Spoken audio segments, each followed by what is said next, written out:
New emails from WikiLeaks show President Obama's transition team kept a list of Muslim and Asian candidates for administration jobs. Arab Christians were excluded or put on a separate list. This email also shows the administration was obsessed with gender, race, and religion. Candidates were further categorized by their nationality and sometimes race. Another WikiLeaks showed that the team kept extensive lists of non-white candidates for administration posts. Officials in Virginia have reversed building safety codes for abortion clinics. The regulations were enacted under Republican Governor Bob McDonnell. They required the clinics to follow hospital-like outpatient standards, since mistakes during abortion procedures can put women's lives at risk. Pro-abortion groups opposed the rules, complaining that they were too expensive for abortion businesses. So Democratic Governor Terry McAuliffe filled Virginia's Board of Health with his appointees, who then overturned the regulation. Lawmakers are vowing to put President Nicolas Maduro on trial after a court that is friendly to Maduro suspended the referendum campaign to remove the unpopular president. An opposition leader says Venezuela's Congress is now in open rebellion after a majority of its members voted that the court decision constituted a coup with government participation.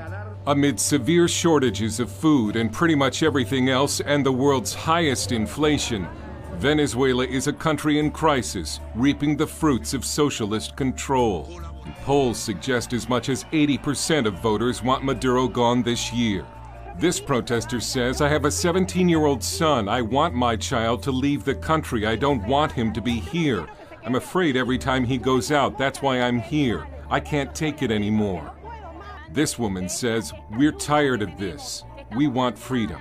Experts believe legal action against the president would likely fail because Maduro, a protege and vice president of the late Hugo Chavez, controls the courts.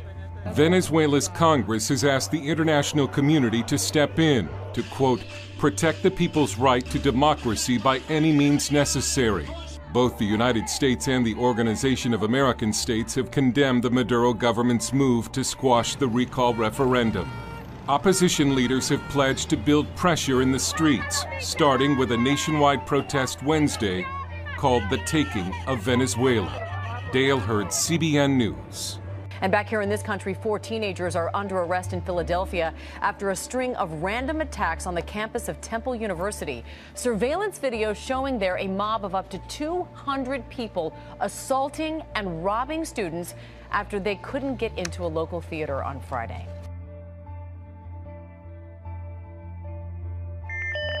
Digital companies typically celebrate a spike in web traffic, the attention they receive from millions of us online.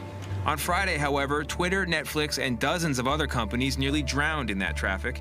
And it wasn't coming from people, but from millions of hijacked machines. They flooded the web with fake requests. Now the FBI and the Department of Homeland Security are investigating. A shadowy group called New World Hackers has claimed responsibility. Dan Ackerman covers the internet for CNET, a CBS company. He says this type of attack is old, but with troubling new twists, including the takeover of millions of internet-connected machines, from baby monitors to thermostats to DVRs, all without the owner's knowledge. This is a large-scale version of it that affects a lot of people, and I have no doubt we're going to see a lot more of this going forward. It's a very effective way to make your mark felt online. All while striking the bedrock of the modern world as well. The United Nations World Heritage Committee voted Wednesday to approve a resolution ignoring Jewish ties to the Temple Mount in Jerusalem's Old City. The vote mirrored last week's resolution by UNESCO's Executive Committee declaring the Temple Mount and Western Wall Islamic.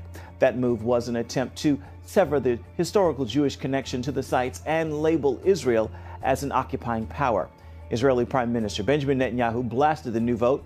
He said, quote, radical Islamic forces destroy mosques, churches, and archaeological sites, while Israel is the only state in the region that preserves them and allows freedom of worship for all religions. He continued, UNESCO's World Heritage Committee deserves to be condemned. To growing outrage this evening after thousands of National Guard soldiers who served this country were asked to pay back bonuses they were promised to re-enlist and go to war a decade ago. After serving for 2 decades, Army Sergeant Robert Richmond agreed to go back to war after being given a $15,000 bonus. I had a contract and I served the entire contract and I risked my life to serve that contract. Now, 10 years after getting the money, the Pentagon wants it back.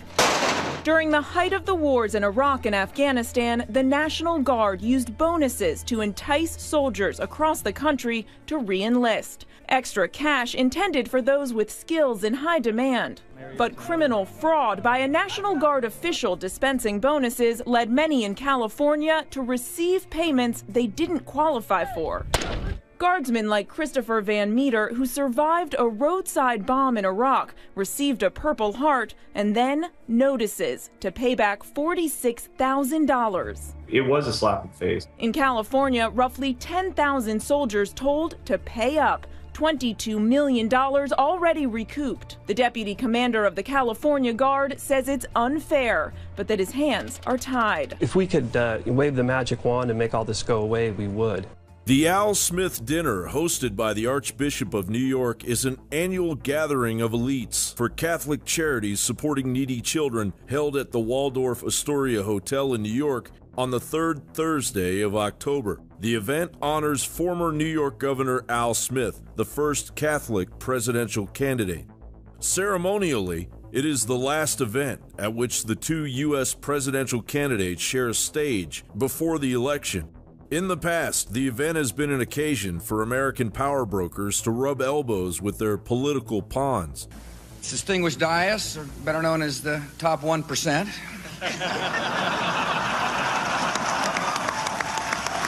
Thank you all very much. This is an impressive crowd, the haves and the have-mores. Of course, rules of fairness have to be enforced because what other safeguard do we have besides the press? But this election year, being one of the strangest on record, presented yet another opportunity for Donald Trump to hold no quarter against Hillary Clinton. It's great to be here with 1,000 wonderful people, or as I call it, a small, intimate dinner with some friends. Or as Hillary calls it, her largest crowd of the season. Hillary is so corrupt. She got kicked off the Watergate Commission. How corrupt you have to be to get kicked off the Watergate Commission. Pretty corrupt. Hillary is and has been in politics since the 70s. What's her pitch? The economy is busted. The government's corrupt. Washington is failing. Vote for me. I've been working on these problems for 30 years. I can fix it, she says. I wasn't really sure if Hillary was going to be here tonight because I guess you didn't send her invitation by email. Or maybe you did, and she just found out about it through the wonder of WikiLeaks. We've learned so much from WikiLeaks. For example, Hillary believes that it's vital to deceive the people by having one public policy and a totally different policy in private. That's okay. I don't know who they're angry at, Hillary, you're right. For example, here she is tonight in public pretending not to hate Catholics.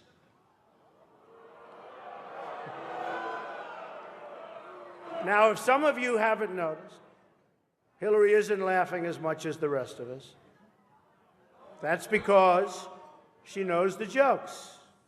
And all of the jokes were given to her in advance of the dinner by Donna Brazile, which is, everyone knows, of course, Hillary's belief that it takes a village, which only makes sense, after all, in places like Haiti, where she's taken a number of them.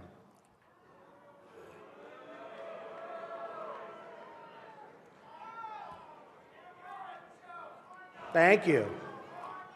I don't know, and I don't want this evening without saying something nice about my opponent.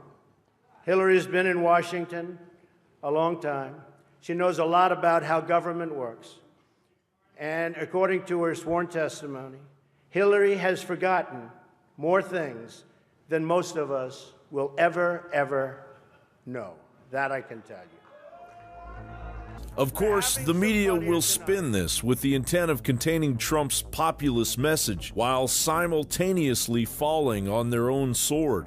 Truth be told, this is only the beginning. Whatever the outcome of the presidential election, the Clinton crime family will ultimately have to answer to the veracity growing within the American consciousness.